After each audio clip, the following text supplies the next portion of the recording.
Hey, Techno Studs! You know, TLS is a protocol. A protocol establishes the rules of communication between two devices.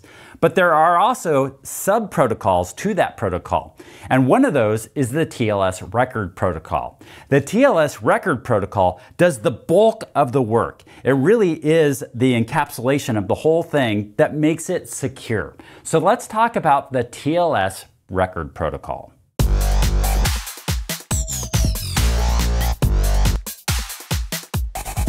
In this video, we're going to get into the details of the TLS Record Protocol, which is once again what does the bulk of the work. Then we'll get into record types and what different record types are, and then we'll talk about a specific record type, the application data. And remember, the goal of TLS is to create that authenticity piece, that confidentiality and integrity.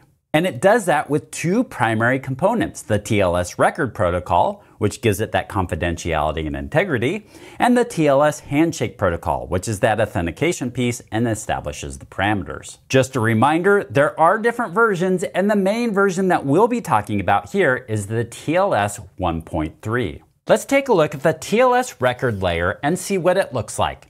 Here we have an IP packet. An IP packet is what traverses the internet. It's what we call the layer 3. We're not going to get too wrapped up into the OSI layers, but just from a perspective, this is what traverses the internet, and that's considered layer 3. Then we have layer 4 here. And layer 4 here, we have a TCP segment. And there's a lot of cool stuff that happens in this layer 4. Then we have the application layer. So this would be similar to if this was HTTP, then this is where we'd find HTTP. But instead, maybe we're communicating with HTTPS. So at this application layer, we actually have a TLS.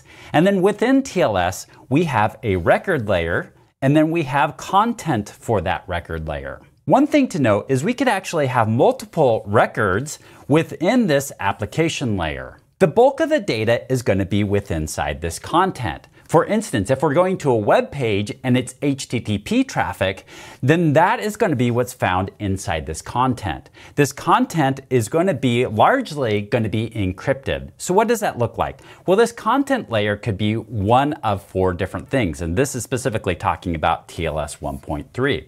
It could be a handshake that happens. So the handshake data is within this content. Or it could be application data. Or it could be an alert, or it can be a Change Cipher Spec. When TLS is just getting started, it needs to go through what's called a handshake. And so the first couple messages that we're going to see in this record layer, the content is going to be this handshake. And that's going to be for key exchange, it's going to be for negotiating cryptographic parameters, and for that authentication piece. Most of your content type is going to be application data. It's going to be your encrypted data. So the bulk of your content type is really going to fall under this application data.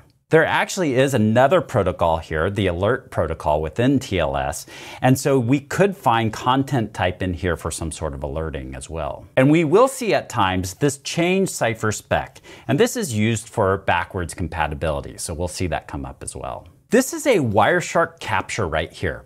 Wireshark is a program. It's a free program and it's really cool. What we can do is we can set it up to monitor the traffic coming in and out of our computer. And it gets down into the actual bits, so we can actually see the bits that are being transferred back and forth.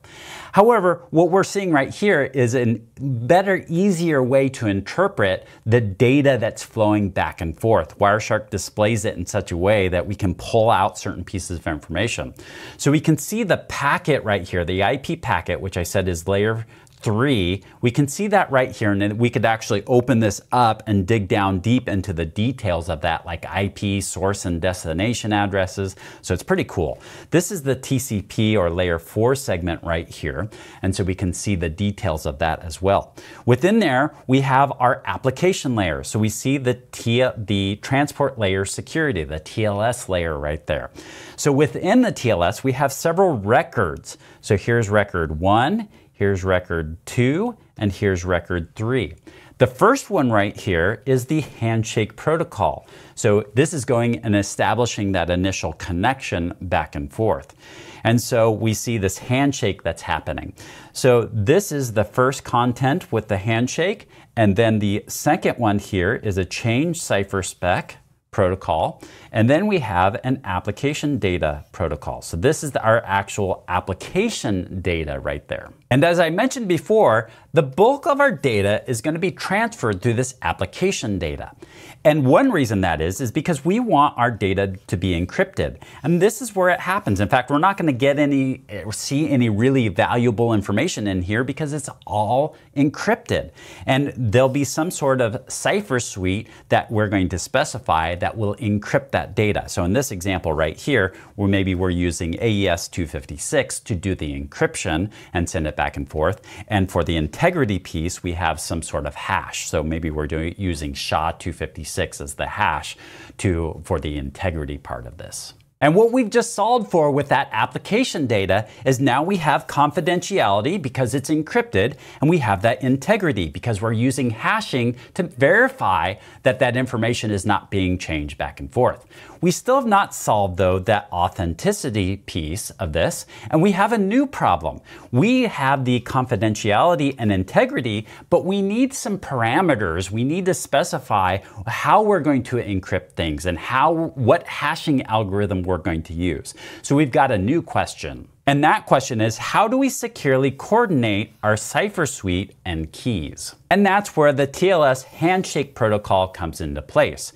That's going to establish those parameters and also do the authentication piece. In this video, we talked about that TLS Record Protocol. We also got into record types and talked about application data and how application data really solves that confidentiality and integrity piece.